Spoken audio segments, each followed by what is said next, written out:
नाज़रीन अस्सलाम वालेकुम। सियासत टीवी के खुसूसी प्रोग्राम खबरों ख्याल में आपका खैर मकदम है। मैं मोहम्मद रियाज अहमद और मेरे साथी सैयद सज्जाद हुसैन। अस्सलाम वालेकुम नाज़रीन। हमेशा की तरह आपके सामने अहम खबरें लिए हाजिर हुए हैं। नाज़रीन, जैसा कि आप जानते हैं कि हम जो खबरें आपके सामने पेश करते हैं वो कल के अखबारात की सुर्खियाँ मिलती हैं, न सिर्फ सुर्खियाँ मिलती है बल्कि उन खबरों को इलेक्ट्रॉनिक मीडिया गैर मामूली अंदाज में नशर करता है। इसी तरह सोशल मीडिया पर ये खबरें वायरल होती हैं। बहरहाल नाज़रीन, जहाँ तक खबरों का सवाल है, आप अच्छी तरह जानते हैं कि आम इंतखाबात 2024 के नताइज जब जारी किए गए 4 जून को, तो आपने देखा कि किस तरह उसके बाद से हुजूमी तशद्दुद के वाक़यात में मुसलसल इजाफा होता जा रहा है। और हाल ये है कि हालिया अरसे के दौरान इन वाक़यात ने शिद्दत इख्तियार कर लिए। नतीजे में हिंदुस्तान सारी दुनिया में बदनाम हो रहा है। वैसे नाज़रीन, आपको बता दें कि जहाँ तक वज़ीर-ए-आज़म नरेंद्र मोदी की पहली मियाद का सवाल है, 2014 से लेकर आप देखेंगे कि 2019 तक, यानी 2 मियादों के बाद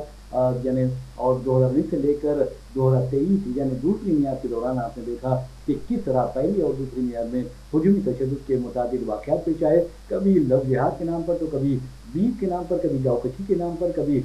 आप देखेंगे कि लैंड जिहाद के नाम पर, यानी हर किस्म का जिहाद के नाम पर या बहाने से मुसलमानों को निशाना बनाया गया। इसमें कोई दो राय नहीं है, क्योंकि अगर आप एक सहाफ़ी रहते हुए हक़ की बात नहीं करते तो इसका मतलब यह है कि आपको सहाफ़ी नहीं होना चाहिए। बहरहाल ये बात बबांग दहल कही जा सकती है कि मोदी की पहली मियाद में और फिर उसके बाद आप देखेंगे कि दूसरी मियाद में और अब तीसरी मियाद में भी हुजूमी तशद्दुद के वाक़यात मुसलसल पेश आते आ जा रहे हैं। और नतीजे में कई लड़कियां जो है वो बेवा हो रही हैं, कई बच्चे यतीम हो रहे हैं। उसके बावजूद भी वज़ीर-ए-आज़म नरेंद्र मोदी को अमन व अमान की सूरत हाल जो बिगड़ रही है उसका कोई ख्याल नहीं है। और इस मामले में आपको बता दूं कि वज़ीर दाखिला अमित शाह इस सिलसिले में पूरी तरह नाकाम हो गए हैं। कई रियासतों में, बीजेपी के ज़ेर इख्तिदार रियासतों में, ख़ासतौर पर गुजरात में आप देखेंगे कि 4 जून के बाद जब से आम इंतखाबात के नताइज का ऐलान किया गया तब से अब तक हुजूमी तशद्दुद के 6 वाक़यात पेश आ चुके हैं। और आप हद ये करेंगे कि IPC को मनसूख करने के बाद उसकी जगह आप देखेंगे कि 3 क़वानीन लाए गए। उसे कहा गया कि देसी क़वानीन है, इसमें हिंदुस्तानियत झलकती है। तो आपको बता दूं कि उन क़वानीन के ऐसा लग रहा है कि अब उसका भी खिलवाड़ किया जा रहा है। और वजह यह है कि जो हुजूमी तशद्दुद में मुलविस होते हैं उन्हें तो गिरफ्तार नहीं किया जाता, उनके खिलाफ कार्रवाई नहीं की जाती और उन्हें कैफर किरदार तक नहीं पहुंचाया जाता। जबकि हुजूमी तशद्दुद में अपनी ज़िंदगियों से महरूम होने वाले, अपने शहीद होने वाले जो मुस्लिम नौजवान हैं उनके खिलाफ, उनके भाइयों के खिलाफ, उनके अरकान ख़ानदान के खिलाफ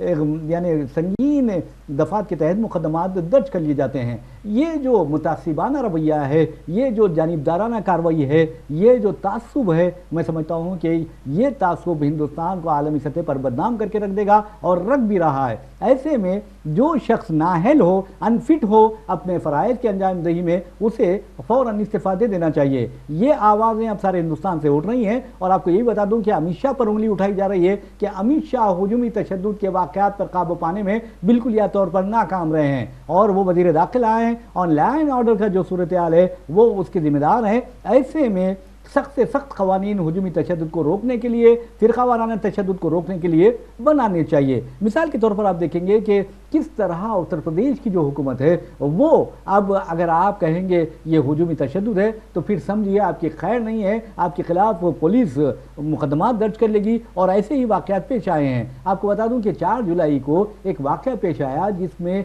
स्क्रैप का कारोबार करने वाले गरीब फेरोज़ का कत्ल कर दिया गया। कई अफराद ने उसे पीट पीट कर कत्ल किया और फिर उसे जब बाज़ दयानतदार सहाफ़ियों ने हुजूमी तशद्दुद करार दिया तो उनके खिलाफ उत्तर प्रदेश पुलिस ने संगीन दफ़ात के तहत मुकदमात दर्ज कर लिए। तो अब हाल ये है कि आप हुजूमी तशद्दुद को हुजूमी तशद्दुद नहीं कह सकते, आप कत्ल को कत्ल नहीं कह सकते, आप इस्मत रेज़ी को इस्मत रेज़ी नहीं कह सकते, रेप नहीं कह सकते, वरना पुलिस आपके खिलाफ कार्रवाई करेगी। तो ये हालत हो गई है हिंदुस्तान में अक़लियतों की और ख़ास तौर पर मुसलमानों की। तो बहरहाल नाज़रीन, आपको बता दूं कि उत्तर प्रदेश पुलिस ने 3 صحافیوں کے بشمول 5 افراد کے خلاف سنگین دفعات کے تحت مقدمات درج کیے۔ ان کا قصور یہی تھا کہ انہوں نے قتل کو قتل قرار دیا تھا اور ہجومی تشدد کو ہجومی تشدد قرار دیا تھا، اور حکومت کو یہ بات اس قدر بری لگی کہ اس نے مقدمات درج کر لیے ہیں۔ تو بہرحال ناظرین، جیسا کہ میں نے کہا ہے کہ سجاد صاحب ہمارے ساتھ ہیں، تو ہم چلتے ہیں سجاد صاحب سے اور پوچھتے ہیں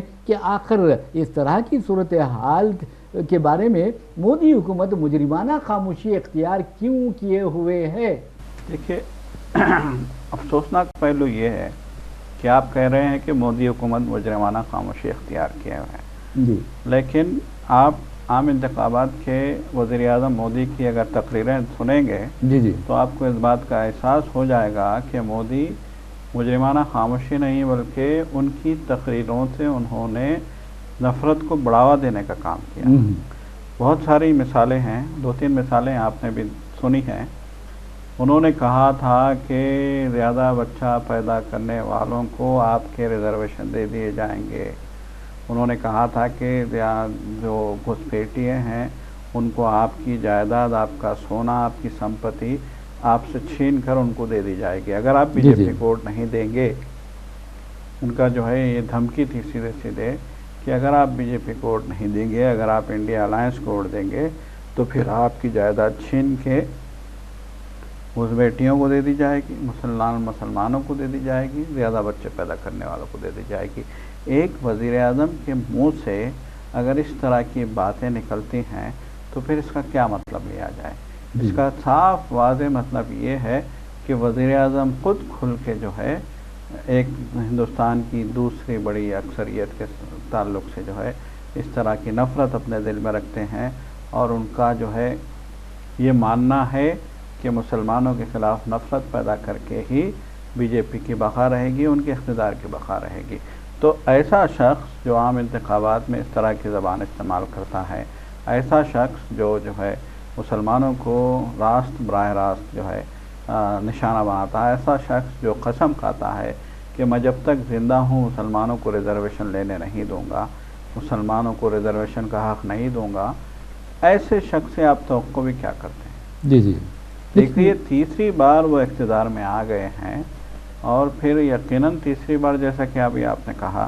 کہ تیسری بار ان کے اقتدار میں آنے کے بعد شر پسندوں کے، فرقہ پرستوں کے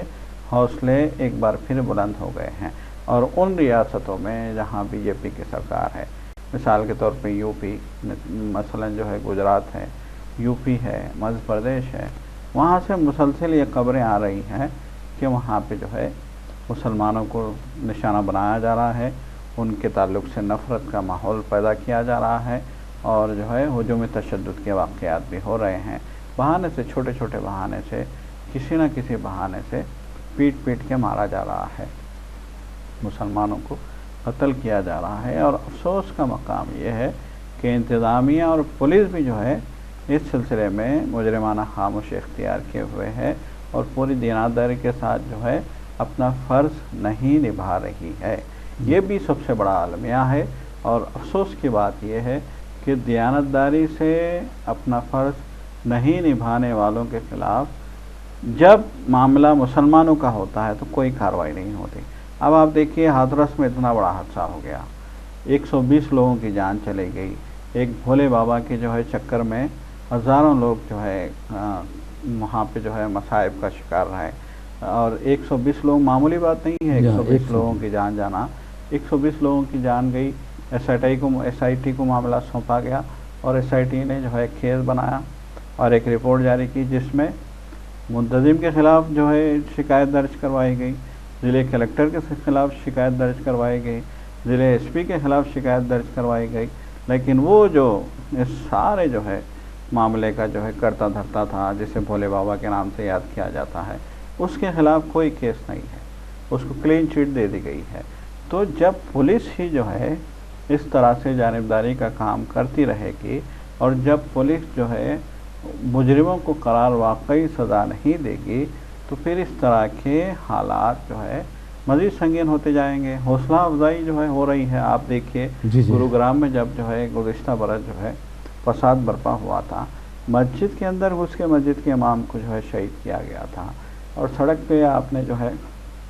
शोभा यात्रा निकाल के मुस्लिम बस्तियों में हंगामा किया गया था। दूसरे दिन इंतज़ामिया आके मुस्लिम बस्तियों ही को जो है तहस नहस करना चाहती है, मुनहदिम करना चाहती है, और जिस मस्जिद के इमाम के ख़िलाफ़ जो है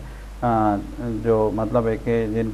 जिनको शहीद करने के मुजरिमीन थे उनको धक्का तक नहीं लगा, और जो मास्टरमाइंड था वो कई दिनों तक लापता था। आप अंदाज़ा लगाइए कि किस तरह की जानिबदारी जो है इन रियासतों में बढ़ती जा रही है, चाहे वो बीजेपी की रियासतों में ख़ास तौर पर। ये सबसे बड़ी जो है, ये आज इस मुल्क का सबसे बड़ा अलमिया यही हो गया है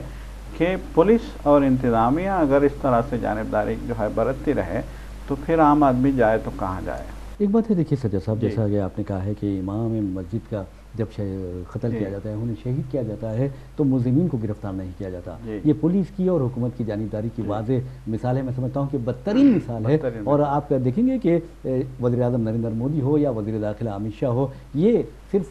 गुजरात के या दिल्ली के या सिर्फ अक्सरियती फ़िरक़े के वज़ीर दाखिला या वज़ीर आज़म नहीं है, बल्कि तमाम हिंदुस्तान के वज़ीर दाखिला वज़ीर आज़म है। लेकिन अफसोस की बात यह है कि अगर ये लोग ही मज़हब की बुनियाद पर लोगों को तकसीम करेंगे, मज़हब की बुनियाद पर लोगों के ख़िलाफ़ बकवास करेंगे, मज़हब की बुनियाद पर आप देखेंगे कि एक मखसूस मज़हब को निशाना बनाएंगे, तो इनका शुमार किस चीज़ में हुआ ये आप अच्छी तरह जानते हैं, मुझे बोलने की ज़रूरत नहीं है। लेकिन इसके बावजूद भी अगर इस तरह का तासुब, इस तरह की जानिबदारी के दौरान ये कहा जाता है कि कांग्रेस हो या टीएमसी हो या अपोजिशन जमातें हों, वो मुसलमानों के तय खुशामदाना पॉलिसी अख्तियार की हुई है, अपीसमेंट की पॉलिसी है, तो फिर ये फ़िरका परस्त दरिंदों से, फ़िरका परस्त जो कातिलों के साथ और ये जो जानियों के साथ आपकी जो हमदर्दी है, वो क्या अपीसमेंट नहीं कहलाती? असल अगर आप इस तरह के लोगों की खुशामदाना पॉलिसी अख्तियार करते हैं तो मैं समझता हूँ कि इससे बड़ा कोई जुर्म नहीं हो सकता। याद रखिए, हाथरस में एक दलित लड़की की इस्मत लूटी जाती है, उसे इज्तिमाई इस्मत रेज़ी का शिकार बनाया जाता है, लेकिन शर्म की बात यह है कि हमारे जो हुक्मरान हैं उन्हें शर्म नहीं आती, उसकी मजम्मत नहीं करते, सिर्फ ज़ाब्ते की कार्रवाई के लिए एक दो अल्फाज बयान कर देते हैं, लेकिन फिर खामोशी अख्तियार कर लेते हैं। और जो काती होते हैं उनकी तायीद में महापंचायतें मुनक्किद होती हैं। कितनी शर्म की बात है कि किस तरह हमारे मुल्क के निज़ाम को सड़ा दिया गया है, गला दिया गया है। ये सिस्टम की जो खराबी है और इसमें जो फ़िरका परस्ती का जहर घोला गया है, मैं समझता हूँ कि इस तरह के जहर घोलने वाले उसी तरह के मुजरिम है, उसी तरह के गद्दार है, उसी तरह के बागी है, जिस तरह अंग्रेज़ों के दौर में बागी हुआ करते थे, मुखबिर हुआ करते थे और अंग्रेज़ों की दलाली किया करते थे और अंग्रेज़ों के तलवे चाटा करते थे। तो बहरहाल नाज़रीन, आपको कहने का मतलब ये है कि हुजूमी तशद्दुद के वाक़यात पेश आते हैं, लेकिन यूपी हुकूमत कहती है कि इसे हुजूमी तशद्दुद का नाम मत दो, अगर दोगे तो फिर तुम्हारे खिलाफ मुकदमा दर्ज किए जाएंगे। तो मैंने कहा कि जैसा कि आपको बताया है कि 3 सहाफ़ियों के खिलाफ, मुस्लिम सहाफ़ियों के खिलाफ BNS की संगीन दफ़ात यानी BNS की दफ़ा 196 और 353 के तहत मज़हब की बुनियाद पर मुख्तलिफ ग्रोहों के दरमियान दुश्मनी व अदावत पैदा करने के इल्ज़ामात के तहत मुकदमात दर्ज किए गए हैं। और इस सिलसिले में आपको बता दूँ, ज़ाकिर अली त्यागी पहले जो सहाफ़ी का नाम है, दूसरे वसीम अकरम त्यागी, आसिफ राना, इन तीनों के खिलाफ मुकदमा दर्ज किए गए हैं, जबकि सैफ अलाहाबादी के खिलाफ और फिर अहमद रज़ा खान के खिलाफ भी मुकदमा दर्ज किए गए। इनका क़सूर यह है कि उन्होंने उस वाक़े की वीडियो शेयर की और कहा कि ये हुजूमी तशद्दुद है, पुलिस को मुतासिबाना व जानिबदाराना रवैया इख्तियार नहीं करना चाहिए था, ये कहना था कि इनके खिलाफ मुकदमा दर्ज किए गए हैं। उत्तर प्रदेश पुलिस का यह हाल है और मैं ये चैलेंज के साथ कह सकता हूँ, ये गारंटी दे सकता हूँ कि आने वाले दिनों में बीजेपी के ज़ेर इख्तियार तमाम रियासतों में इसी तरह की रविश अख्तियार की जाएगी। आपको बता दूं कि मध्य प्रदेश में जब ईद उल अज़हा के मौके पर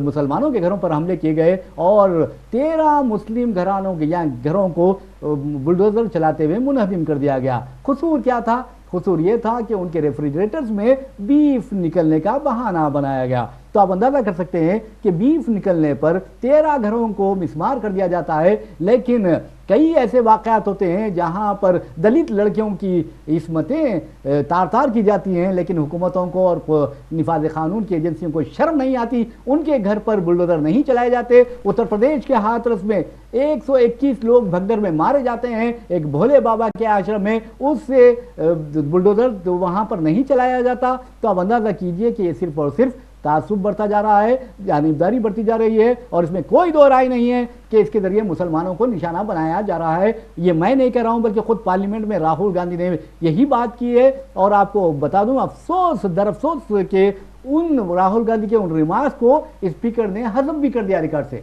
ये बिल्कुल देखिए, वही देखिए अपोजिशन लीडर, एक अपोजिशन लीडर जब पार्लियामेंट में जब इन मसाइल को उठाता है और पूरी दलीलों के साथ जब वो ये बात कहता है कि इस तरह के यहाँ हालात मुल्क में पैदा किए गए हैं, इस तरह से जानिबदारी बरती जा रही है, इस तरह की फ़िरका परस्ती को हवा दी जा रही है, तो उसके इन अल्फाज की जो है अगर आप रिकॉर्ड से हज़फ कर देंगे तो फिर इससे क्या जो है आप जो है नतीजा निकालेंगे। स्पीकर के ख़िलाफ़ क्या आपका जहन जाएगा, आपका जहन जो है मौजूदा हुक्मरानों के ख़िलाफ़ क्या जाएगा, वज़ीर-ए-आज़म के ख़िलाफ़ क्या जहन जाएगा। तो पार्लियामेंट में अपोजिशन लीडर की बोली हुई बातों पे कलम चलता है, बोली हुई बातों को हज़फ किया जाता है। तो फिर ये तो जो है अब यहाँ सवाल यही पैदा होता है कि किससे मुंसिफी चाहें, किसे वकील करें। संजय साहब, एक सवाल ये पैदा होता है कि सुप्रीम कोर्ट ने वाज़ेह तौर पर ये बात कही है कि मरकज़ी हुकूमत को सख्त हिदायत दी थी कि फ़िरका परस्ती, इश्तियाल अंगेज़ बयानात, इश्तियाल अंगेज़ तकारीर, नफ़रत अंगेज़ तकारीर के साथ साथ हुजूमी तशद्दुद के जो वाक़यात पेश आ रहे हैं उसके खिलाफ सख्त कार्रवाई करें। लेकिन आप देखेंगे कि ना मरकज़ी हुकूमतें कार्रवाई कर रही हैं, ना ही रियासती हुकूमतें कार्रवाई कर रही हैं, उल्टे जो लोग शहीद हो रहे हैं उनके खिलाफ मुकदमात दर्ज किए जा रहे हैं। तो क्या ये तौहीन अदालत नहीं है? यकीनन ये तौहीन अदालत है, मगर अफसोस का मकाम ये है कि सुनता कौन है बोली वाली बात हो गई है। अदालत तो अपना फैसला सुना के जो है उसने कानून की पासदारी का काम किया या फिर अपना फ़र्ज़ अदा किया। अब उसको इम्प्लीमेंट करना किसका काम है जी? उसको इम्प्लीमेंट करना जो है ज़िले जो है नज़्म व नस्क़ के जो ज़िम्मेदार हैं, डिस्ट्रिक्ट मजिस्ट्रेट हैं, ज़िले के जो है जो अधिकारी हैं, पुलिस है, उनका काम है। इलाके की पुलिस है जहाँ पे जो है कानून की खिलाफ वर्जी होती है, जहाँ पे जो है हुजूम तशद्दुद का वाक़या होता है यहाँ पे, या जहाँ पे जो है इस तरह के वाक़यात पेश आते हैं, तो उस इलाके की पुलिस का काम है कि वो सख्ती से निपटे। देखिए, हमेशा से कहा जा रहा है कि जो है अब तो मजाक बन गया है, अब तो इस मुल्क के हालात पे लोग तशवीश का इजहार करने लगे हैं। अब देखिए, कहा गया है कि पेपर लीक के मामले में जो है हुकूमत से इंसाफ मांगा जा रहा है, तो एक बड़ा हल्का ये कह रहा है कि किस हुकूमत से आप इंसाफ मांग रहे हो। जी हाँ, वो तो इंसाफ करना जानती ही नहीं है। वो खुद जो है पेपर लीक की जो है बुनियाद पे जो है यहाँ पे आए हैं, वो खुद धांधली की बुनियाद पे आए हैं, उनके सर्टिफिकेट डुप्लिकेट हैं, उनकी तालीमी असनाद डुप्लिकेट हैं, तो उनसे किस तरीके से आप तवक्को करते हो कि वो इंसाफ करेंगे। तो अब ये सवाल जो है इस मुल्क में उठने लगे हैं, तो आप बताइए कि जिस मुल्क से इंसाफ का जो है अगर खात्मा होने लगे तो फिर उस मुल्क को क्या जवाल नहीं आएगा। लेकिन हो सकता है कि जो अदालतें हैं, तो हाई कोर्ट हो या सुप्रीम कोर्ट हो, वो बचा सकते हैं इस तरह के वाक़यात से। मिसाल के तौर पर आप देखें, आपने पेपर लीक की जो बात की है, नीट का जहाँ तक सवाल है, तकरीबन 24 लाख उम्मीदवारों ने नीट लिखा है और एनटीए जो एजेंसी है वो कंडक्ट करती है। और लेकिन जहाँ तक राहुल गांधी का सवाल है, उन्होंने वाज़ेह तौर पर कहा है कि ये जो बदउनवान लोग हैं और जो ज़ाफ़रानी रंग दे रहे हैं तालीम को, उनके हवाले ये कर दी गई है, नाअहल लोगों के हवाले इस तरह की एजेंसियाँ कर दी गई है, तालीमी इदारे कर दिए गए हैं, बड़े बड़े ओहदों पर उन्हें फायद कर दिया गया है। इसकी वजह से इस तरह के वाक़यात पेश आ रहे हैं। लेकिन आप देखेंगे कि जहाँ तक यानी बुलडोज़र चलाने का सवाल है, क्या वो बुलडोज़र सिर्फ मुसलमानों के लिए मुख्तस हैं? क्या वो बुलडोज़र सिर्फ मुसलमानों के घरों पर चलाने के लिए है? जबकि इस तरह के तालीमी निज़ाम को तबाह व बर्बाद करने और अपनी बदुलाने के ज़रिए लाखों बच्चों का मुस्तकबिल तबाह करने वालों के लिए नहीं है। यकीनन ये बहुत जो है गंभीर मामला है, बहुत गंभीर मसला है, और इस मसले को जिस तरीके से टाला जा रहा है वो भी तशवीशनाक है। आप देखिए, हर जगह, हर फैसले में, हर मसले में हमें जो है नाइंसाफ़ी की बू आ रही है। जी जी। इससे बड़ा जो है इस मुल्क के लिए अलमिया और क्या हो सकता है। आपने देखा कि जब जो है रेजलर्स सड़क पे बैठे थे जी जी दिल्ली में, जंतर मंतर के पास, एक अपने जो है फेडरेशन के सरबराह की जो है जो उसकी जो है रवैया था एहानत आमेज़, उसका जो जिनसी हरासानी के उसके कारनामे थे, उसके ख़िलाफ़ कार्रवाई के लिए जब खातून रेजलर्स जिन्होंने इस मुल्क के लिए गोल्ड मेडल लिया है, जिन्होंने इस मुल्क का नाम रोशन किया है, वो सड़क पे बैठे थे, तो हुकूमत जो है मुजरिमाना खामोशी इख्तियार किए हुए थी। वज़ीर-ए-आज़म ने एक लफ्ज़ नहीं बोला, एक लफ्ज़ वज़ीर-ए-आज़म ने नहीं बोला। तो आप अंदाज़ा लगाइए कि जहाँ जहाँ भी फैसले हो रहे हैं, जब बाबरी मस्जिद का फ़ैसला आया था तो तब भी लोगों ने कहा था कि यहाँ से नाइंसाफ़ी की बू आ रही है। جب ریگولر سڑک پہ بیٹھی تھی اور جب کوئی فیصلہ نہیں ہوا تھا اس جو ہے فیڈریشن کے سربراہ کے خلاف، تو تب بھی لوگوں نے کہا تھا کہ یہاں سے ناانصافی کی بو آ رہی ہے۔ جب کسان سڑک پہ بیٹھے تھے، کسان دشمن قانون کے خلاف، لاکھوں کسان جب جو ہے کئی مہینوں تک سڑک پہ بیٹھے رہے، تقریباً 1 سال تک احتجاج کرتے رہے، جب ان کی بات نہیں سنی گئی اور ان سے یہ کہا گیا کہ ہم اس قانون کو واپس لے لیں گے، تو تب بھی ناانصافی کی بو محسوس کی گئی، اور کسان آج تک شکایت کر رہے ہیں کہ نہ تو قانون واپس لیا گیا اور نہ ہی انہیں MSP کے مطابق جو ہے ان کا اناج خریدا جا رہا ہے۔ تو یہ جو رویہ ہے حکومت کا، لوگوں کو دھوکہ دینے کا، لوگوں سے کہا گیا کہ ہم ہر سال جو ہے 2 کروڑ نوکریاں دیں گے، جی پھر آپ تیسری بار آپ اقتدار میں آ گئے، نوکری کا نام نہیں لے رہے ہیں آپ۔ تو اس طرح کے جو حالات جو آ گئے ہیں اس ملک میں، وہ یقیناً تشویشناک ہیں، اور جب ناانصافی کی بو آنے لگے، جب لوگوں میں بے چینی ہونے لگے، تو یقیناً یہ ایک جو ہے بہت تشویش کی بات ہے، اور نہ جانے یہ تشویش، یہ خاموشی، یہ بے چینی کب کہاں کیسے آتش فشاں بن جائے۔ اور سجاد صاحب، آپ نے جو کہا ہے کہ ریسلنگ فیڈریشن آف انڈیا کے جو اس وقت کے صدر تھے، جی۔ اب انہیں BJP نے پارٹی ٹکٹ بھی نہیں دیا، بہت اچھی بات ہے، لیکن ان کے جو بیٹے ہیں وہ تو جیت چکے ہیں۔ جی۔ اس کے باوجود یہ کہا جا رہا تھا کہ جس انداز میں وہ کام کر رہے تھے، انہوں نے یہاں تک کہا کہ ان کے ہاتھوں ایک شخص کا قتل ہو گیا، ایک اپنے حریف کا قتل ہو گیا، لیکن آپ دیکھیں گے کہ ایک شخص کہتا ہے کہ میں نے قتل کر دیا ہے، نہ پولیس حرکت میں آتی ہے، نہ حکومت حرکت میں آتی ہے، اور نہ اسے گرفتار کیا جاتا ہے۔ یقین مانیے اگر کوئی دوسرا کہتا کہ میں نے قتل کیا ہے تو فوری اسے گرفتار کر لیا جاتا اور اس کے خلاف سخت کارروائیاں کی جاتی، اور یہاں تک کہ اس کے خلاف کئی اور دوسرے مقدمات بھی تھوپے جاتے، یہ ہوتا تھا۔ لیکن ناظرین، آپ کو بتا دوں کہ جہاں تک اس طرح کے واقعات کا سوال ہے، ایک اپوزیشن لیڈر صاحب یہ کہنے لگے ہیں کہ ہندوستان میں ایک تالے کا برانڈ جو ہے بہت زیادہ مشہور ہو رہا ہے، اور وہ ہے مجرمانہ خاموشی کا تالا، اور اس تالے کو صرف ایک شخص استعمال کر رہا ہے ہندوستان میں، اور اپوزیشن کہہ رہی ہے کہ وہ ہے ہمارے وزیر اعظم نریندر مودی۔ ہمیشہ چاہے منوپور کا واقعہ ہو، پھر ریسلنگ فیڈریشن آف انڈیا کے صدر کی جانب سے لڑکیوں کے استحصال کا معاملہ ہو، یا پھر مسلمانوں کے خلاف ہجومی تشدد کا مسئلہ ہو، یا پھر دلت لڑکیوں کی اجتماعی عصمت ریزی کے واقعات ہو، ہمارے وزیر اعظم نریندر مودی اپنے منہ پر وہ خاموشی کا یعنی مجرمانہ خاموشی کا تالا لگا لیتے ہیں اور خاموشی اختیار کرتے ہیں، کچھ نہیں کہتے۔ اس لیے کہا جا رہا ہے کہ انہیں وہ تالا توڑ دینا چاہیے، اور اگر ناانصافی ہوتی ہے، چاہے وہ بیٹی کے خلاف ہو یا بہو کے خلاف ہو یا ماں کے خلاف ہو یا بیٹے کے خلاف ہو، کیونکہ یاد رکھیے بیٹی کا کوئی مذہب نہیں ہوتا، ہندو بیٹی بھی بیٹی ہوتی ہے، مسلم بیٹی بھی بیٹی ہوتی ہے، دلت بیٹی بھی بیٹی ہوتی ہے۔ آپ کو اس کا احترام کرنا چاہیے، لیکن آپ اندازہ کر سکتے ہیں کہ کس طرح خواتین کے خلاف مظالم میں اضافہ ہوا، پھر بھی آپ خاموش ہیں۔ منی پور کے تو حالات اس قدر زیادہ خراب تھے کہ وزیر اعظم نے اپنا وہ تالا نکالنے کے لیے 79 ڈیز لیے ہیں، تو یہ بہت خطرناک چیز ہوتی ہے۔ بہرحال ناظرین، جہاں تک ناانصافی کا سوال ہے، اگر آپ کے پاس روزگار نہ ہو، آپ کے پاس تعلیم نہ ہو، آپ کے پاس بزنس نہ ہو، تو پھر آپ کے ساتھ لازمی طور پر میں سمجھتا ہوں کہ بے انصافی ہوگی، جانبداری ہوگی، آپ سے امتیاز بڑھتا جائے گا۔ ایسے میں آپ کو بتا دوں کہ حیدرآباد میں آج ایک سنچارم مسلم تلگا سنگم کی جانب سے اجلاس منعقد کیا، جس میں نیڈ لیڈر سیاست جناب عامر علی خان نے شرکت کی، اور انہوں نے اس عزم کا اظہار کیا کہ وہ جو مسلمانوں میں پسماندہ طبقات ہے، 14 پسماندہ طبقات ہے، ان پسماندہ طبقات سے تعلق رکھنے والے کم از کم 1 لاکھ بے روزگار نوجوانوں کو ملازمتیں دلانے کے لیے حکومت سے نمائندگی کریں گے۔ آپ اچھی طرح جانتے ہیں کہ جو 14 ذاتیں ہیں، لداف ہے، درویش ہے، سپیرے ہیں، خلیگر ہے، پہلوان ہے، بافندے ہے، عطار ہے، اور یہ دوسرے بونتے وغیرہ جو بنتے ہیں اور یا اسے بناتے ہیں وہ ہیں۔ اس کے علاوہ آپ دیکھیں گے کہ دوسرے قسم کے بھی ہیں، یعنی حجام بھی، مسلم حجام بھی ہے، مسلم دھوبی بھی ہے۔ تو بہرحال اس طرح کے 14 طبقات کو جو بے روزگار نوجوان ہیں انہیں روزگار دلانا بہت ضروری ہے۔ یقین مانیے اگر یہ لوگ اعلیٰ تعلیمی اداروں میں داخلے حاصل کرتے ہیں یا سرکاری ملازمتوں میں پہنچ جاتے ہیں تو ان کے مسلمانوں کا تناسب تعلیمی اداروں اور ملازمتوں میں بڑھ سکتا ہے۔ اور ویسے بھی آج دیکھنا اس بات کی ضرورت ہے کہ کیا حکومت ڈاکٹر وائی ایس راجشیکھر ریڈی کے زیر قیادت کانگریس حکومت کی جانب سے دیے گئے 4% مسلم تحفظات پر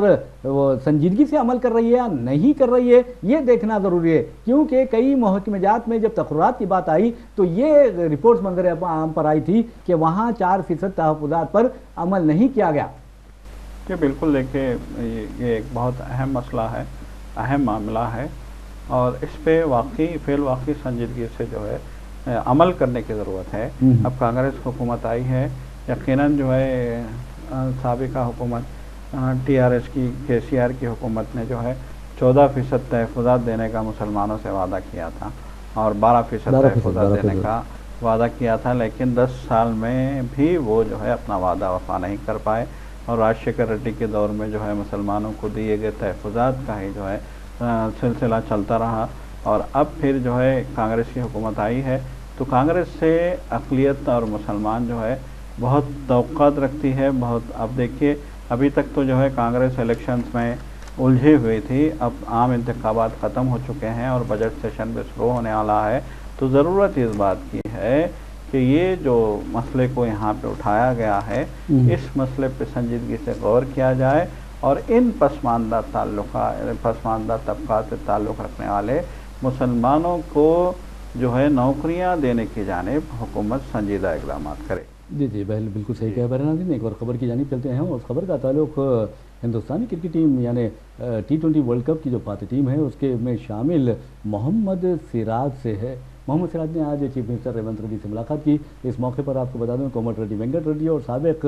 انڈین کرکٹ ٹیم کے کپتان محمد اظہر الدین بھی موجود تھے اور